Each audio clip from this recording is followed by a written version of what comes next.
Hey, it's Saturday night on these. It's supper time. I don't know what to do with this time of day. I don't want to call it afternoon. I guess if you're on the West Coast, but here in God's country, it's 5:15 Central Time, which is that's Minnesota times Fort Worth time. So we're going to Central, and yeah, kind of last thoughts roundtable for the week as we head into the Charles Schwab here with my guy Ron, PGA Splits 101, and I guess I'll have John introduce himself, joining us here live from the grounds. What's up? Hey, what's up, guys? Yeah, it's cool to be on a show that's on Central Time. I respect that, Yes.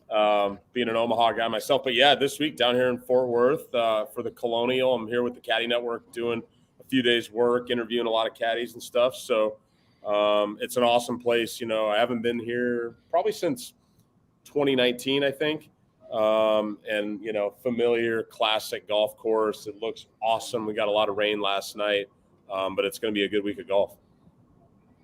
Yeah, that's nice. Last time I drove out to Denver to visit in-laws, my wife said she didn't want to do it in one fell swoop. She says, "Let's stop halfway," and she recommended. She's like, "Omaha looks half right." So I booked a hotel, and I get a text like 2 hours later. Looks like this hotel is right next to a casino, Andy. I said, yeah, I don't know how that happened. I'm not sure what's going on. There's a bunch of them, honey. You're right there in Council Bluffs. Yeah, yep. Beautiful Council Bluffs, Iowa. Yeah, so when you're in Omaha and you want to go gamble, you got to do, your FanDuel, any of that. You got to go over to Iowa, and it's you say, "I'm going to the boats." Yep. Yeah, they're not nice. They're nice enough. Yeah. It's good enough. It works for us, and they all have sports books now. So, Yep. Texas is one of those too. You don't have anything. People got to head over to Lake Charles if they're down in the Houston, or they got to head north. Oklahoma's got plenty. Got all kinds of casinos up there. But yeah, Fort Worth. Kind of talked a little weather. Ron was just talking to me right before you got on. We talked about the wind situation.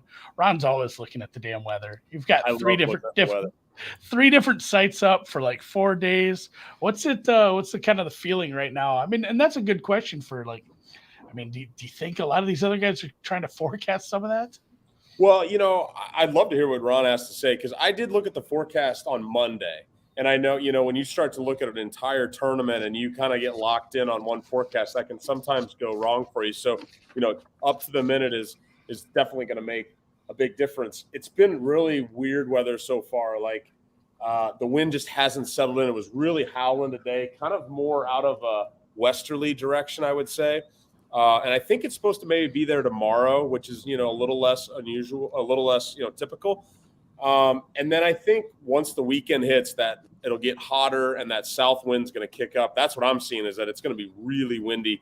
And, talking to a couple caddies today, having caddied out here, the greens aren't big, the trees, it's tough to play this golf course in the wind. You're going to have to end up scrambling a lot as well. So that's my read on the forecast. I think we've got enough rain where it's softened it up just a little bit. I don't know, Ron, what are you seeing on your end? Yeah, so I just looked a few minutes ago, and Windfinder has it a little more exaggerated. Obviously, I think they like to exaggerate the wind a little bit, but yeah, like on AccuWeather, like tomorrow, it looks like from about 7 to 10 in the morning, it's going to be pretty light, like 7 to 10 miles an hour. But once you hit like 11 o'clock, like we got gusts coming from 20 to 28 miles an hour, like for the rest of the day. So looks like if you're teeing off kind of in that 7 to 10 a.m. wave, going to have a little bit of an advantage. Friday looks perfect. Like it's 5 to 10 miles per hour pretty much throughout the day.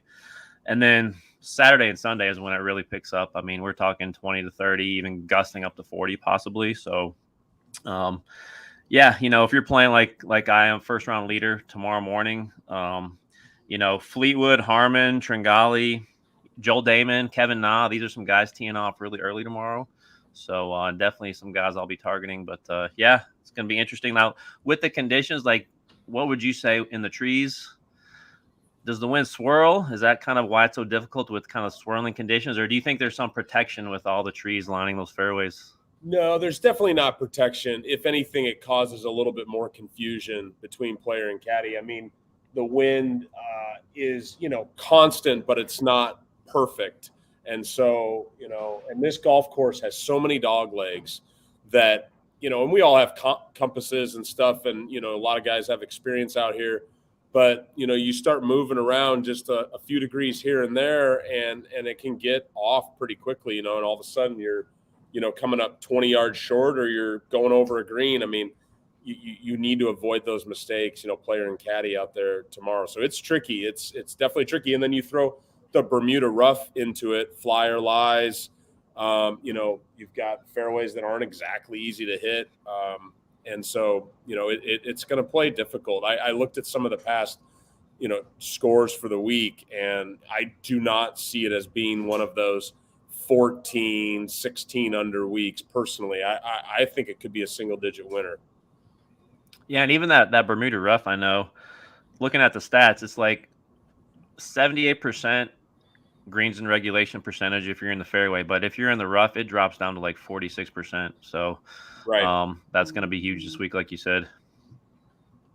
Yeah, I got a lot of forced carries over bunkers and stuff, and you've got narrow greens, and then you've got like really wide and shallow greens. So it's a good variety out here.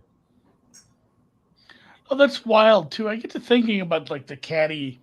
Now that's why I loved it. I almost loved golf during the pandemic time more when, man, remember when there was just no crowds and it seemed like the mics picked up everything. You got to hear so many cool conversations. And even now they have a bunch of mics and sometimes you'll catch conversations between golfers and their caddies. And I know every golfer kind of has a little bit of a different relationship. And so, some of the guys just breaking in or using different guys every week almost. But, some of those high tier caddies, they talked about Bones a lot. And even a few weeks back, God, who was it?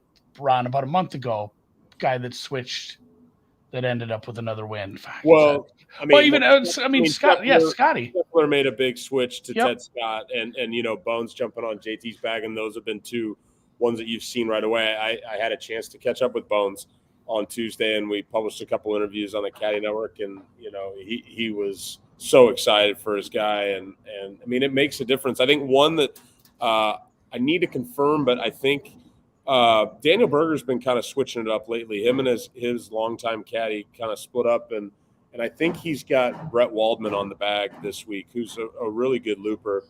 Daniel hasn't been super consistent lately, but yeah, I mean, it's one of those things that can make a difference.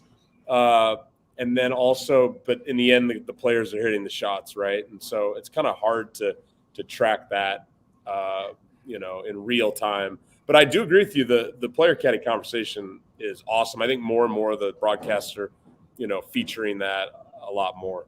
Yeah. It's just almost like tennis where there's like, there's a few coaches, the people who bet a lot of tennis or know tennis well. There's a few high-end coaches that everyone knows or training facilities that everyone knows.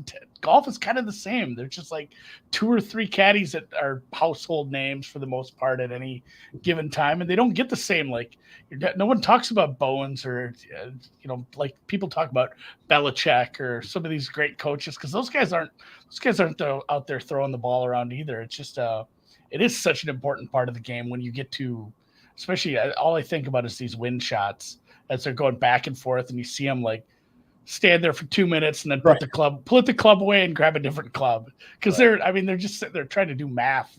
Like if this goes this far and I have this much wind and the wind shots are going to be interesting.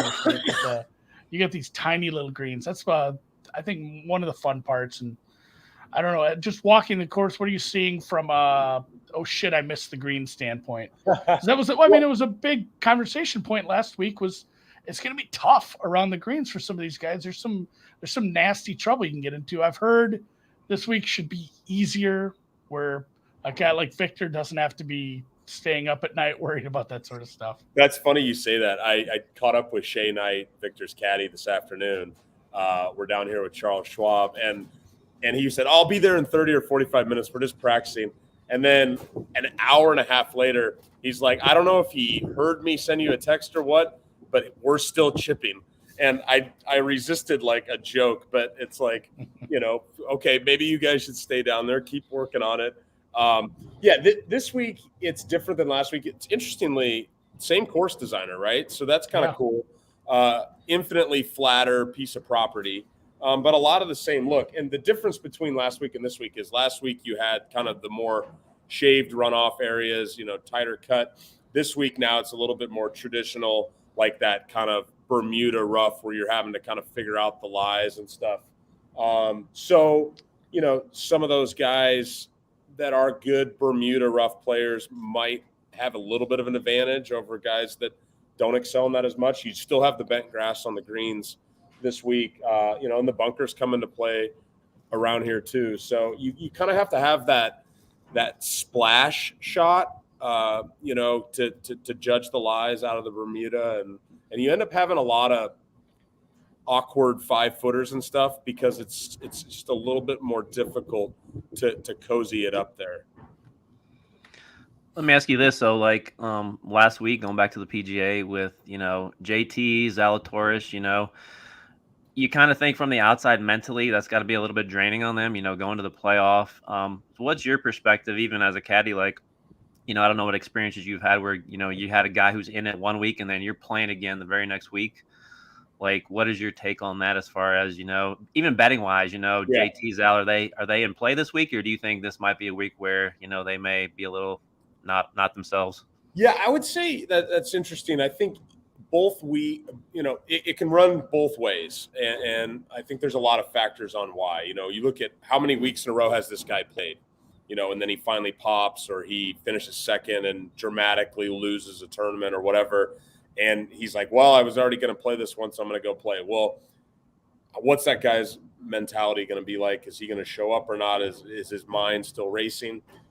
With Justin and with Will, we'll start with Justin. Like, I talked to Bones about that as well. Like, he was like, hey, he was out here on Monday evening. It was Tuesday morning. He was walking the golf course. He's already walked all 18. They played a practice round in the rain. I was up in the same spot they're walking in. It was Bones, Justin, and his dad. You couldn't have known that they just won the PGA Championship. It was another week on tour for them. And so I think Justin absolutely wants to show up and win this tournament. And I think it's setting up for a good week for him. He doesn't have a ton of experience around here, but I can't remember. Did he play the week before in Dallas or not? I don't think he did. No, I don't think he did, no. Yeah, so he's on his second week in a row. He's on a high. He's hitting the ball well. Like, I would see Justin in play this week. Now, from an odds perspective, maybe not as much. Now, Will Zalatoris, another guy, I thought back to when he was finished runner-up at Torrey earlier this year, right? And he got to Pebble Beach, and he said, somebody reported it. He was like, I can't wait to go play again. I'm going to tee it up. I'm ready to win. Like, I'm getting right back in there. And then he got COVID. And, this week he's got the opportunity to do it again on the same course designer in his home state, hitting the ball as well as he is, with a winning score that's probably going to be, a little bit more to his liking versus like a Byron Nelson. So I really like Will Zalatoris this week. That's 3 weeks in a row for him. I think he's young enough that he's, up to he wants to get across the finish line. Well, and like with JT too, it got brought up somebody earlier in the week. You see this so many times where people will take the week off after they win, which I can't blame somebody who just want, especially if it's a maiden. Yeah. Like, go celebrate if they're young, if they're at like, oh, you won, somewhere in a fun area, like go have fun in that town. Right. You're out and the weather's nice, or you take your wife out for the week, buy her some shit. But like somebody like JT, he's got, a dozen plus wins. He already has a major under his belt. Like, it feels like that when you go out and play like one of the best rounds you've ever had of your life on the course you play a bunch, you just want to go out and play tomorrow.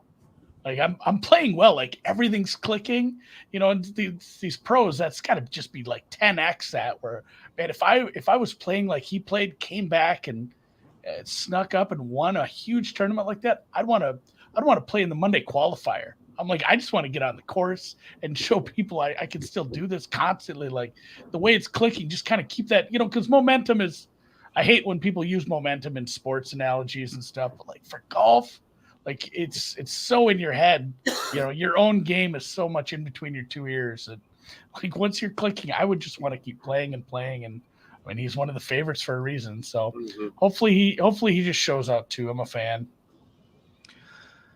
Hey, let me ask you this, John. So looking at the course experience angle at Colonial, so like I came across something, doing some research, that kind of the average, going back the last 20 winners here, have averaged 36 years old, and they've had at least kind of in the average around 6 prior appearances at Colonial. So even last year, Kokrak had just turned 36 and he had 6 appearances exactly. So like, what would you say, like, just from any experience you've had around Colonial, like how important is it to kind of know this course as far as like a Tommy Fleetwood, like this is his very first time here.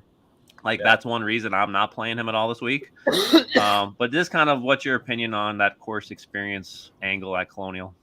Yeah, that's interesting. You say that about Fleetwood. I'm intrigued. Like he's almost played this tournament a couple times and he withdraws, and you think this is like perfect place for Tommy Fleetwood. And I saw him play one hole here the other day, and then I was on the putting green. I don't know him that well, but he was leaving his caddy, and I was like, "Hey, what do you think of the place?" He's like, "Oh yeah, it's like another week for Tommy, and maybe he could." There has been debut winners here too. Just to say that, I mean, Zach Johnson. I think I looked back, and he was a debut winner in 2012. But you're right. I think for the most of these guys, it makes sense that, a little bit older, a little bit more experience. And I'm trying to put my finger on that. And one of the things that comes to mind is how much choice you have off the tee around here. You can go out there and hit driver on every hole if you want to around here. You really can, but you're having to fit it into places and stuff. But the majority of the time you're hitting driver, 3-wood, 3-iron, 4-iron, hybrid, and now you got all these different wind conditions and stuff. And so if you have some experience to lean on how certain holes play and to your strengths, and then, obviously it always helps on the greens, especially on bent grass greens when they're very true. If you get some rounds under your belt, then now you start to kind of build a little bit of, of a background on when you get there the next year, making putts and stuff. Yeah, no, that's super fair. And it's like there's a class of golfers where it doesn't apply to, where we say that, I can't remember where it was with, well, just like nobody had seen that course in Mexico. Right. And obviously, like, looking back at it, it's funny because he did end up winning, but it's just like, does it matter if John Rahm has seen a course or not? But it's like, this is the field of golfers, and nothing against those guys. There's some fine golfers down there, but it sure shit wasn't Augusta's, field. And it's like, man, he could probably just go out there, not play practice rounds and compete. There's like a level of that. I don't know if Fleetwood's quite at that level. He's fine. Like, I like him this week. I like him. But it sucks that he has no experience here. Yeah, there are a few guys in the field like that. It's interesting you say that about Rahm because that was the case, But then I look back 2017 because I talked to Kisner's caddy today, Dwayne Bach, and they won in 2017 at 10 under par, and they beat by one Jordan Spieth and John Rahm. And 2017, John Rahm couldn't have been more. That had to have been his first time around, maybe second. So you're right. A certain class of players it doesn't really apply to because they're just that good. Hey, far as the go ahead, Ron. No, I was going to ask him about. We talked before the show a little bit about you seeing Spieth practicing his putting here. So, looking back, so obviously he struggled recently. I think he's lost close to 15 strokes on the greens the last 6 events.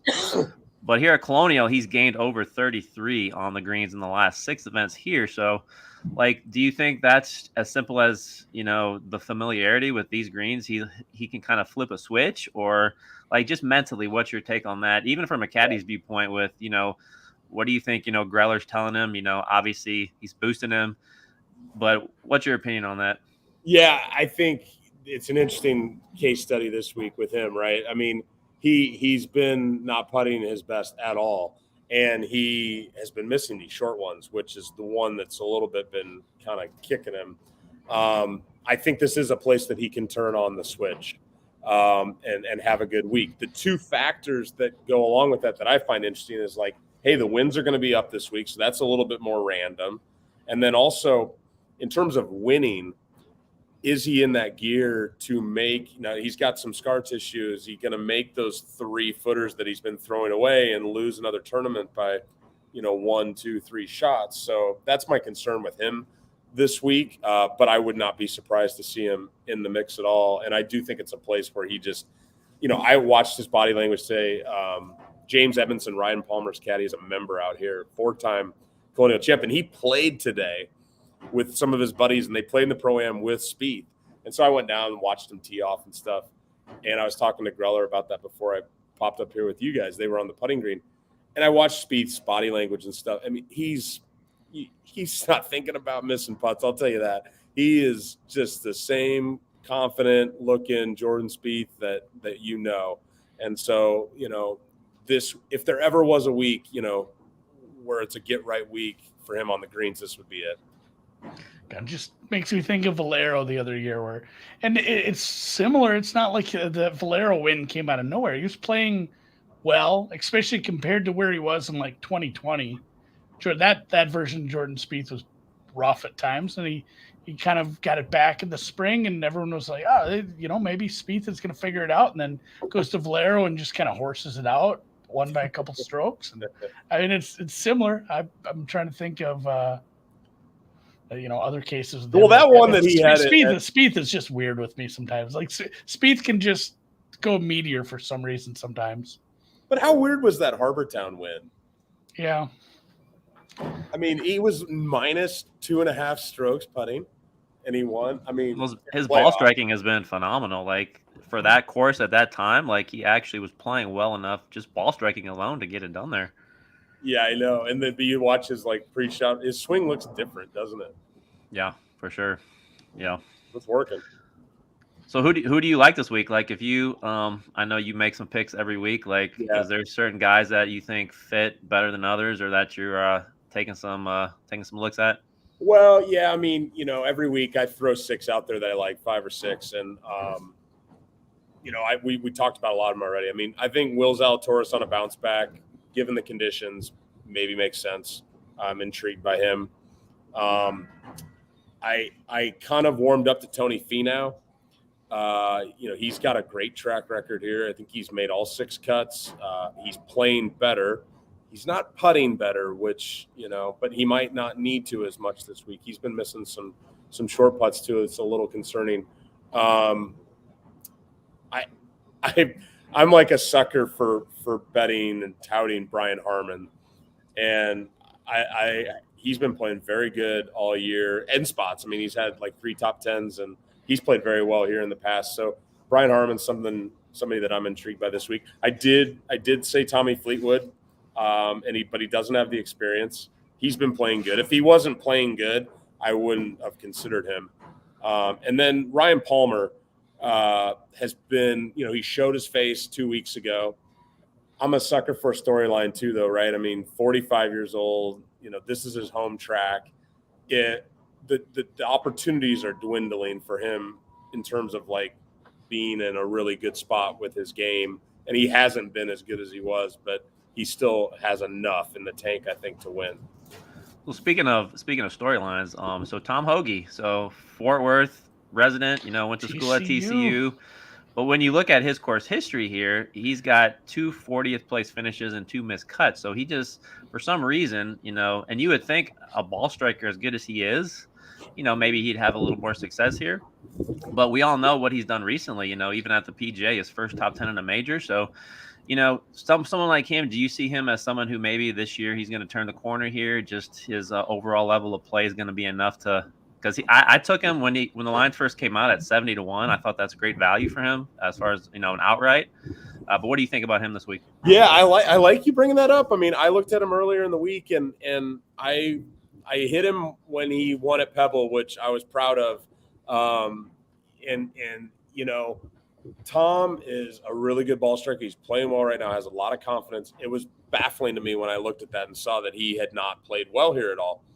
I will sell you on it. I will make you feel better about your 70-1 bet. His caddy, Henry Diana, who he's been working with for maybe 2 years now, was a long time with Charles Howell, a lot of other guys, one of the best green readers on tour. And maybe that's going to be Tom coming in with more confidence on a place that he's already familiar with a caddy that's got 10 plus years at that golf course under his belt that already sees the greens well.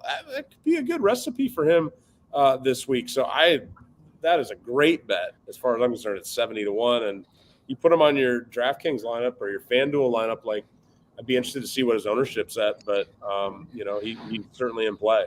Yeah, he was one of those borderline guys where it was like, a couple years ago, you'd see him at events, but he wasn't doing well, or those names you see week in and week out, and then eventually you just stop seeing them. They don't make it. he was in that range, and then I mean he just kind of popped because I'm talking about Ron's results, the 240th issues and the 2 missed cuts. I'd argue that like this version of Tom Hoge is a lot better than even what we saw last year, and it goes to the points that both of you guys made about Tommy Fleetwood. Like course history is great, and boy do I love it when a guy knows the course, the caddy knows the course, they've played well here, but you also have to have form. And like that's where you can forgive one or the other if they do have it. It's like we talk about Valero, who was it was Hoffman at Valero for like everyone's like he keeps placing like top 5 here. It's like but if you've seen him play this year, I think he might be left-handed and not know it. Like he's just bad. Like he was really. I mean, and I love Chuck Hoffman. Like I've bet on him a lot. He was not in a good place with his game all spring. And people wanted to bet on him because he played here well 2 years in a row. And he went out there and miscut in glorious fashion. So you got to have the form going with the course history. Well, let me ask you guys' opinion on this one then, because I find myself falling on this and having caddied out here a number of times, and you're looping for your guy. You think he's going to win every week, and it's been an interesting exercise for me to kind of unlock some of these fantasy national websites and look at some of this stuff, and where guys do have a week and you don't see it coming. But on a win perspective, for a guy like Tom Hoge or someone that's maybe not a perennial winner, do you find it hard to bet them winning for a second time in a season? Do you use that as a throw them out because that ain't going to happen, or do you guys play that narrative? I mean, I did that with Scheffler, and of course that came back to get me really quick there. So I think that's just a bias most people have. It's just kind of natural. You just don't think a guy's gonna, but like we said, he won at Pebble Beach. This is a somewhat similar course. It's difficult. It's got narrow fairways, and you'd like to think just the hometown thing with him, but maybe that's a distraction for him. So, but yeah, I think a lot of people fall into that trap of just, I just think that was long enough ago as far as, what was that, 3 months ago, 4 months ago, Pebble Beach? Yeah. So, I don't think about that as much. If it was 2 weeks ago, maybe, but, that's kind of how I view it. I like it. I mean, Ron, you're right. It's a cognitive bias that's sticking that part of your brain that's telling you like, oh man, like how often do I see it's information bias. It's like, how often do you see something happen? Well, that can't happen. Just because we don't see people go back to back. We don't see people win the same tournament year in, year out. Like you think about like, oh, this guy won it last year. And what I always go back to is people say it's hard to win 2 weeks in a row. It's hard to win the same tournament 2 years in a row. It's hard to win 2 majors in the same. No, it's just hard to win a golf tournament because there's 119 other guys this week, and usually more than that. Like it comes down to, you can play at your 95th percentile of golf, and somebody else red lines a little higher, and you might have won 9 out of 10 weeks, but somebody shot a couple better than you. So it is probably just a bias that can be tossed out, but it gets to everybody for sure. Like, this guy already won this year, but Christ, Ron, how many multiple winners do we have this year already? Like it's a full on thing. Yeah. Hey, I got one more guy for you, John. Okay. Patrick Reed. So I don't know if you've seen the DraftKings pricing, for example, but he's coming in again at 7,400. Betting he's still 100-1. I jumped on that yesterday. I guess just seeing him gain, I think it was 5.2 strokes on approach at the PGA last week. He's getting a little more steady off the tee. I know I saw some stats whereas on this course, like he's like third in birdie or better percentage since 2015. His scoring average is like the 4th best on this course. So I don't know if you've seen him around yet or his caddy, but just like any vibes you picked up as far as has he turned the corner? Do you think he's ready to, become the old Patrick Reed again? Yeah, I haven't seen them this week. Maybe I saw him from afar, but I mean, I like your take on that in this spot, right? Like he's been kind of a guy that he had that great, he's not been playing great, but then he had that nice one in Bermuda last fall, and then he kind of disappeared again, and he's just been kind of gradually, like a tour pro would, digging it out in the dirt. Here we are at Ben Hogan's, home track, and it's like, it's not always great, and he's got to find it, and he has been finding it. So at 100-1 or a lower DraftKings guy on a guy that if he gets his nose in there is not going to be uncomfortable. I think that makes sense, Yeah, in a tougher course like this, he always tends to play well in these tougher tracks where you have to grind away. And so, yeah, just 7,400 on DraftKings, he's going to be in a whole bunch of my lineups. And, his ownership as of yesterday was only like 5%. So I think people are still kind of not on him at all for a number of reasons probably. But, yeah, he's just real intriguing to me this week. So I couldn't bet him to win, but I love him as like a leverage play in DraftKings, any sort of DFS, because I still do worry about the driver thing. Man, I mean, just right at the beginning of the year, it's like this was a bad switch, right? And we do have pretty thin fairways. I'm not sure if thin's the best. Narrow. I'm not sure. Yeah, thin came out of nowhere. You got to switch it up. There's thin, but yeah, I mean the width of the fairways is a little less than what so we saw last week. Fourth most narrow on tour. We saw 40 yarders last week, and now we're at 25 27. to 30. Yep. It's going to be a lot of problems if he's kind of ending up some two-way misses or even just spraying it a little. Like that's where we have to talk about. Like you brought up his great approach game. The great approach game goes right the hell out the window if he's in the deep stuff. Yeah. Less drivers this week, though. Hopefully that's what brings him. It's like if he's just stinging it with the 3, and we're seeing some nice off the tee from him, for sure. Because it's a course. It's like Ron said. He loves these tough ones. He's a grinder. Mm-hmm. Yep. I think you need to be a grinder this week. I saw Wyndham Clark's dialing it in with the Sleaze from Golf Subpar. Drew is caddying for him again this week. He worked for him last year here. They finished, I think, 20th. And he's a TCU guy, and he's working for Wyndham Clark this week, which I thought was cool. Oh, yeah. Interesting. Yeah. Yeah. I think I'm all out of guys for the week. I have to go look. I made too many bets this week, Ron. That was the problem right off the bat. But Munoz, I couldn't resist. Sungjae couldn't resist.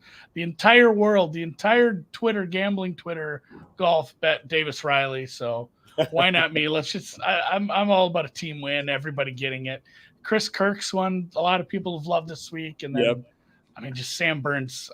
I was a little disappointed in him last week. I think he's one who can play well. So I think that's my whole outright card. If anybody was listening all the way through, you just got all the plays for me. Because I went and sprayed the board, and a lot of top 40s as well. But no, I'm looking forward to it. Last question for me is just I didn't watch the weather like Ron did. I'm sure Ron could tell you how many inches of rain we got this week already. Like what's the firmness of everything feeling like right now? I'm not even sure what the rain situation's been. Ron, you live in Texas. How much rain have we had? Yeah, I mean, I'm probably 45 minutes away. So, yeah, it came down pretty hard last night. It's still kind of cloudy and cool and kind of humid. That's humid, damp conditions right now. But, yeah, I'm sure. I mean, we got at least here probably close to a half inch. So, I don't know if you got any more down there, John, but. That sounds about right. I mean, I would say the golf course looks great. When I was walking on the greens on the practice green before I came over here, there's a little firmness underneath them. So, it's not slop. So, the wind's going to dry the place out. I think early on the fairways will be a little bit wider because they're not going to be quite running as fast. There's not a ton of terrain slope to kind of propel balls out there like there was last week out here. You're just kind of shaping it more. But I mean, I think tomorrow morning, I mean, if you talked about, I think you got to load up on tomorrow morning based on what you're saying. And then the rest of the week, I think it's just going to be, attrition and hanging in there. Yeah, and those Midwestern winds, they can pop up out of nowhere, as you know, in Nebraska. So it's kind of the same down here in Texas. Those winds can come and go. And so, yeah, Texas guys who are familiar, especially these Texas guys, Spieth, Palmer, Hoagie, maybe give them a slight advantage. I like it. Yeah, I don't hate that.